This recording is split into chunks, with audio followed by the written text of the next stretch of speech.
NCAA Pick'em Boys 2025 Week 5. Look at that. Look how that worked out. We've made it through. It's getting tight. These slates are about to get a lot harder. It's going to be exciting. But first, picks are due Saturday, September 27th at 11 a.m., the usual Central Time. First game, Thursday, September 25th, 6:30 p.m. I believe that's East Carolina and the Army. Could be wrong. But yeah, we got a lot to get into. I'm very excited, but let's get into the recap of week 4. Shout out Jerry, still hanging there, tied for first. Can't believe it. A lot of people tied for first. This is probably the tightest I've seen it out of the gate so far. But a lot can change. A lot can change. Let's go into Survivor Week 4. We had no eliminations, but we still have Christian, Ian, and Goose out. And that's okay. Listen, it builds character. I think that this Survivor is going to last for a good while. But hey, this is the first time we're trying it, so we'll see how it goes. All right, we're going to get into a couple of games that screwed over a lot of people, and we're going to start strong with rank 17 Texas Tech at rank 16 Utah. Utah covered 2.5. They did not cover that. They lost bad, 34-10. Couldn't believe it. And speaking of losing by only scoring 10 points, so did Tulane against ranked 13 Ole Miss. Ole Miss covering 11.5, no problem. Shout out my pick, 45-10. That's a classic textbook blowout. And speaking of blowouts, and only scoring 10 points, let's not forget to mention ranked 9 Illinois, scoring 10 points against ranked 19 Indiana, 63 points. Indiana to cover 5.5, and they did that swimmingly. Isn't that funny? All these games, the losers only scored 10 points. Funny how that works out. Coincidence. Now, we got to get into this. We got a lot of people to introduce today. But first, the NCAA football expert, Jerry Stovall. And with special guest, Gio, we have Peter Goulandry. You gonna smile? No. Nothing. He's unsure. What's up, boys? He's out of it. How we doing? It looks like Gio is ready for bed. I am ready for bed as well, but man, I'm in uncharted territory this season so far, being tied for first. Usually I'm tied for last, so I feel the pressure. Yes, and you're going to get a lot of pressure this week. I mean, Jerry and I, before Peter got on, were going over the splash picks, and I mean, we were both at a loss of like, man, a lot of these games look good. Maybe a little too good to be true. Some of these spreads look like rat lines, but, you know, we'll see. But we're going to get into this right away since it's late for all of us. We're going to start off strong with ranked 4 LSU at rank 13 Ole Miss. Ole Miss projected to win by 1.5. Jerry, I'd love to hear what you have to say about this. So I'm sure everyone has seen the social media blast, the comments that Lane Kiffin has made about LSU having the best defenders out of the transfer portal and spending their pretty money. I mean, the writing's on the wall. They are trying, like they're what is it? They're rat baiting their own team. They're trying to soften the loss that they're gonna have this week. And for the naysayers in the group, I know that we chatted a little bit about it earlier this evening. And I mean, to be honest, I love LSU in this matchup. Their defense is red hot. Like, yeah, you can make an argument that Clemson is a duty poop program right now, and Florida is hot garbage in the same breath as Clemson and all this lovely stuff. It doesn't, like, you cannot deny the fact that LSU's defense has held every single opponent to less than 10 points, or 10 points or less. And it was only Southeastern in garbage time that scored in the second half with like your backups to the backups in the game. So I mean, that's something that people should not forget. Their defensive backs can essentially be on an island by themselves. You have the Weeks clan and Harold Perkins just causing a ruckus, making the quarterback's night absolute hell. And it was announced earlier today that Ole Miss, as they should, is going to be starting the backup quarterback Chambliss for this game, who has also been red hot. I think the only nod that Ole Miss has, in my opinion, is the fact that they throw the ball so dang much. They throw it all the time. It is favored in, or I'm sorry, they still throw it quite a bit. They're still favored against LSU's defense ranking wise as far as the opponents and the yards attempt and all that stuff. Sure. But I don't think it's going to be a factor. I think Blake Baker is going to have some fantastic blitz packages, causing a lot of confusion for this transfer quarterback. And at LSU, what was it, 1.5? I like that. I mean, obviously, at this point, it's just pick a winner. Right. LSU to win. Give it. Before Peter goes, I will say my AI projection has Ole Miss winning 31-26. Peter, your take. Yeah, I like Ole Miss in this matchup. For biggest reason is, yeah, when you look at LSU, they start off the year with that what everybody thought was a good win at Clemson. Yep. Now I know what Clemson is. And my biggest worry with LSU is they don't put up points versus halfway decent teams. Take away last week where they played no one, but like Florida, they only put up 20. Clemson, they only put up 17. Where I think this game is going to end up being a shootout, and that leans more in Ole Miss's favor. Where Ole Miss, like even against Arkansas, which is like a meh team, 41-35, or like against Kentucky, again, not a super great team, but 30-23. Like they're just used to these shootout type games. Where I don't know if LSU is quite at that point. Yeah, so I like Ole Miss in this situation. We've all seen the posts of Lane Kiffin's, I think, daughter with the LSU linebacker. So he's got to show him like what's up. I think we can all agree that Whit Weeks is winning this week, regardless of the outcome of the game. But Peter, I gotta ask: has Ole Miss seen a defense like LSU's though?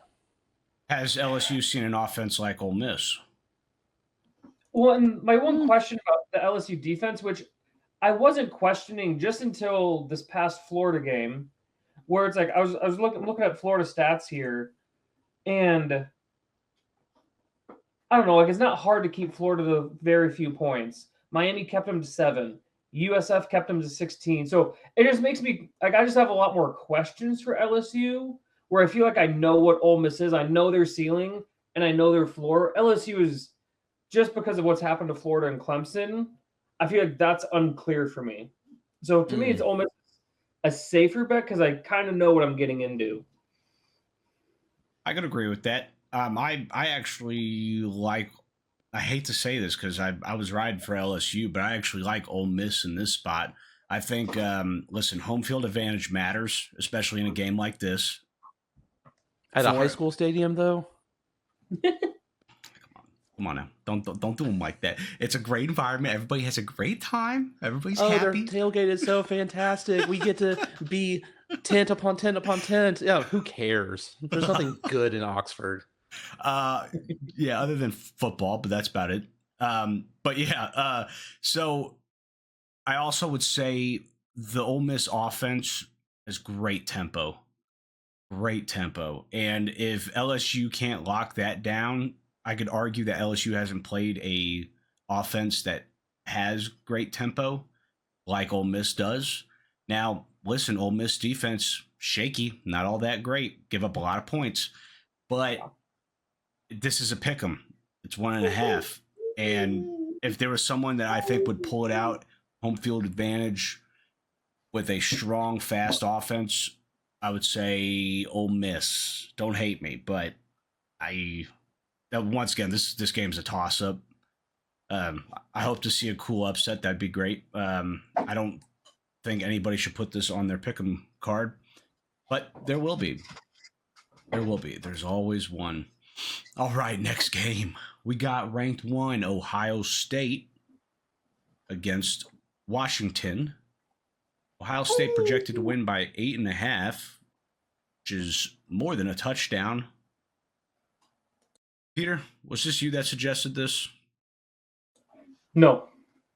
Jerry. Who suggested this Ohio State game? I mean, I did choose or recommend this over Alabama, Georgia, or Notre Dame, Arkansas. Definitely a lot more intriguing than those two matchups. But yeah, no, I have no problem going with this one. The fact that it's only 8-point spread in Ohio State's favor is kind of shocking. I mean, the offense versus Washington's defense, if you look at it, passing yards, completion, yards after completion, quarterback rating. I mean, that's all Ohio State. You can even go deeper into with sacks, Ohio State. Penalties, yeah, that's Ohio State's offense, but that's kind of expected with all the holding penalties and stuff like that. But the points that Ohio State is getting and against good competition, mind you, like you see with Texas, demolished Grambling as they should, and then some, and then handling Ohio. Whereas with Washington, yeah, they've been putting up points too, but it's been Colorado State. I can't even tell you what UCD is. Don't know who that is. And then I mean they played in-state opponent Washington State and only won 59-24. Yeah, still 59 points, good amount of points, but Washington State's not nearly as competitive as Ohio State. I like Ohio State to, especially with an 8-point spread. I don't disagree one bit. This seems pretty clean and cut. I have this Ohio winning by 2 touchdowns, so this should be an obvious pick. But by the same token, my AI has it at only winning by 9, which is crazy. I don't know where pulls all the data, so Lord knows. But listen, Washington. I think the only reason why it's at 8.5 is because of they're blowing out loser teams, and that's it. That's it. Only reason why is because they can put up points against high school defenses. So I mean, I don't even know what we're talking about. Ohio State all the way. Yeah, I actually heavily disagree on this one. What? So I look at the schedules and I see the same thing. A crappy first game, UT, Colorado State, essentially the same thing right now. Then I see Grambling. I've never heard of Grambling, just the same way I've never heard of UCD. I think, yeah. And then I like the week 3 win. Ohio University is trash, whereas Washington State is actually a halfway decent team and a rivalry game, and Washington showed out. And the biggest thing is this is at Washington. And Ohio State has honestly shown us nothing because it's just sweet, you kept Arch Manning to 7 points. UT El Paso almost did the same thing if they just got their shit together. Right. So I have no faith in Ohio State. I think they're a wildly untested team, where I think Washington, again, we know what they are. They're a very solid offense, or the defense looks fine. Ohio State's played no one. Is this Ohio State's first time on the road? For an actual game, yeah. Yeah, this is their first road game. Mm. Oh, and Grambling is located in Louisiana, Southern. It's a historically black college. I think they're part of the SWAC, and they play each other. Them and Southern play in the Superdome and have a fantastic battle of the bands the night before. Is that the one where it's just I feel like there's a lot of TikTok videos of a certain band. Is that them? No, that's probably the Human Jukebox, which is Southern. Oh, okay. But yeah, so it's just I don't know why we give Ohio State so much credit, because we know Arch Manning sucks. Yep. And Ohio State couldn't score, and they only kept them. I don't know. I don't have a lot of faith in Ohio State yet. They could be great. They have to prove but nothing it. just showed me that. I mean, my big thing that makes me feel a lot more confident about Ohio State over Washington is the continuity in the coaching, like the coach's room. Like they really didn't lose a big name coach. If anything, they brought more in. And the Didn't they way lose that their offensive coordinator? no, I think he's still there. I mean, where would Chip Kelly go? I thought he went to the NFL. I think he's with the Raiders right now.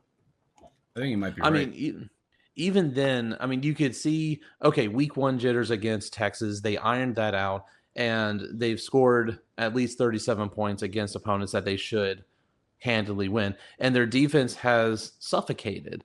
And I mean, yeah, you can make an argument that Ohio State's quarterback isn't great. And yeah, Manning is the biggest bust of 2025 thus far, but it's still holding the entire Texas team to 7 points and keeping Ohio under 9 points. So yeah, I mean, you probably know more about Washington, but there's just that security blanket kind of feeling with Ohio State. You like you know what you're going to get week in and week out with them. Man, I'm starting to think I shouldn't touch this Ohio State game. It is technically an 8.5 point spread now, according to Splash Sports as of tonight. Yes, and the line publicly has moved to 9. And Washington is a much better. Or nope, never mind. Now I'm looking at the wrong thing. Ignore what I was about to say. Lovely. Washington doesn't cover spreads to save their life. No. Apparently, That's the other thing. Yeah. I was reading the over/under. Oh yeah, I know. Oh gosh, I bet a lot of over/unders these first few weeks. That's the other thing about Ohio State is that they're covering the spread, if not pushing it. Like they're what 2-1 so far this year, or 2-0-1, excuse me. Yes. What game did they pushed against Ohio? It was 28-point favorites. Yeah. Okay. Well, we got one more game, boys. Ranked number 6, Oregon. At ranked number 3, Penn State. Penn State projected to win by 3.5. I got Oregon money line winning this game straight up. Nobody talks about Penn State for a reason. Plain and simple. Oregon getting talked about a lot, and especially that duck. There's going to be a conspiracy theory about that mascot, but listen, it'll be a Netflix documentary next year. Oregon is, I think, looks like a top 2 college football team right now. They play phenomenally. The quarterback's name is slipping my mind at the moment because I'm speaking too fast. But I don't think James Franklin knows how to handle Penn State in these bigger matchups with Oregon like that. I know Penn State's at home. I know that's great. I just, based on my numbers, I have Oregon. I really can't say much about Penn State because I don't know. They don't really have anything to show for it. So before Peter can, because this was his game that he chose, before he goes off, you realize that this is James Franklin's only second matchup against Oregon? Yeah, but I mean, isn't this I'm talking about historically, like him. Oh, historically? I don't know, but according to covers.com, the last head-to-heads where you usually see the last 10 meetings, yeah, there's only one, and that was last year. Yes. Yeah, sorry. I was kind of talking about him as a person. My bad. I should have clarified. But I also had this game 29-26 Penn State. So I'm going against my model. I really just think Oregon's a great team. A great team. Peter? Yeah, I think this one's tricky because you got Penn State at home, whiteout game. Yeah. You have Oregon, who's still largely untested. Same thing for Penn State. Penn State has a much better run game. Pass game goes to Oregon. But when I look at Penn State, like you guys said, I'm reminded of one thing. Their coach doesn't win any clutch game. And I'm sorry, the whiteout looks sweet. Does nothing. I don't know how many in the last 5 years, I feel like every time I hear them, oh, we have a whiteout, they lose. Like, I mean, so, you're not wrong. You're not wrong. I, gosh, but see, I always say when people bring out new jerseys or like new uniforms or something, or the crowd's got to do something, it just adds like a field goal to the spread, an extra 3 points. It just closes the gap just a little bit because people are motivated. It's different. Like when A&M wears black, they do great. I don't know what it is. Don't ask me. But it's just I don't know. It's like dressing up for Halloween. Everybody gets excited.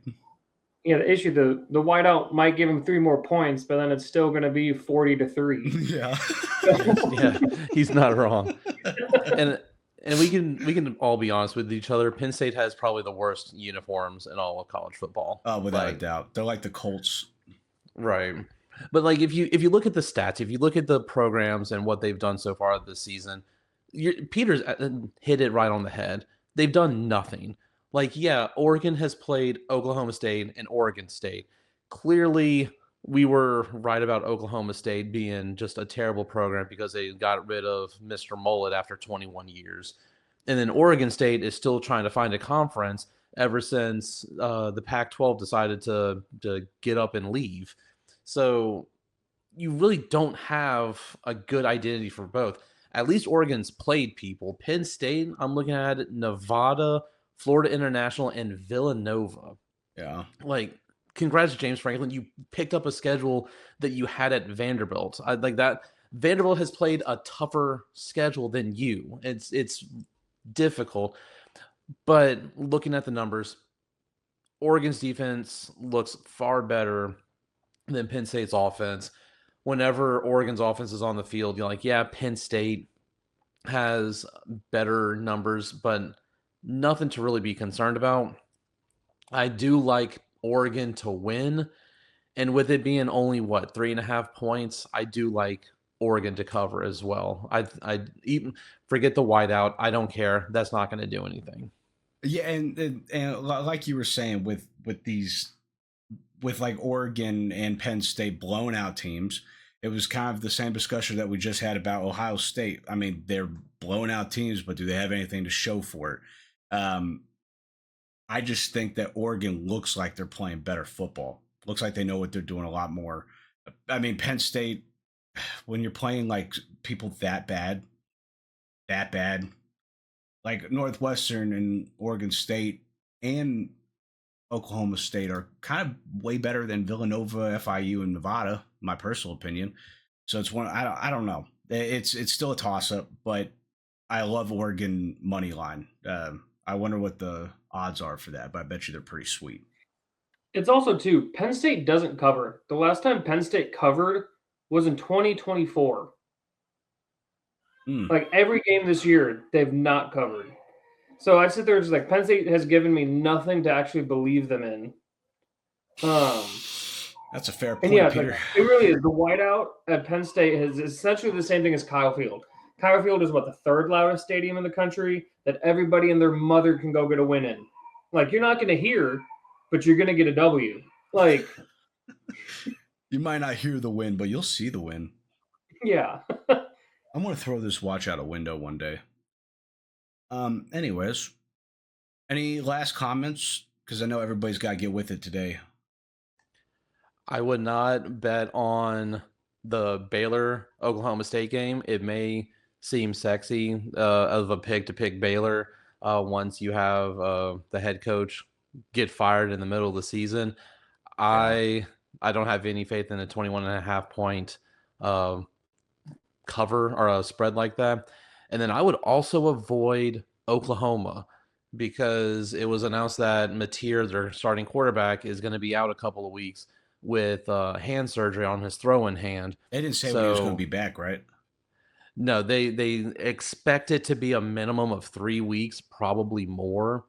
So that's something to keep in mind because, I mean, you just don't. We haven't seen the backup. Not worth trying to figure that mess out. Don't gamble on something you've never seen.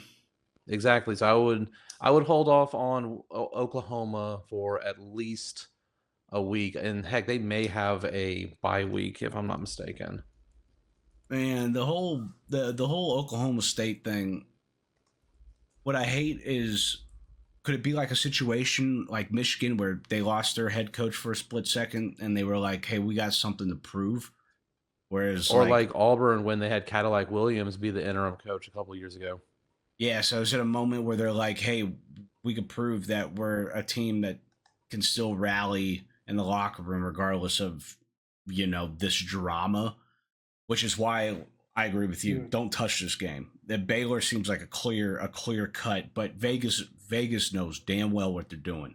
They know damn well what they're doing. That it's a snake line. Don't let it bite you. Yeah, I think NIL makes it tricky when a coach leaves because now players are looking to where's my next contract because it's not going to be at the same school. So I think it's going to be tricky to see how much effort they put in because they have to look good still, but don't get. I don't know. It's a weird thing to juggle that players do now. Yeah, they're gonna have to go through a big rebuild process. Yeah, it's tough. Well, anyways, boys, I appreciate it. Sorry it was a shorter episode, but listen, we got lives. Shit happens. Get over it. But real quick, let's go over one more time. The picks are due Saturday, September 27th at 11 a.m. First game Thursday, September 25th, 6:30 p.m. Catch that East Carolina and Army game. Boys, thank you. Appreciate you being here. And once again, don't forget to pay. Pay. You know who you are. I want my winnings this year. I know, because I'm tied for first. Pocket. Yeah, I'm gonna get paid this year. Everyone needs to pay. Well, happy picking.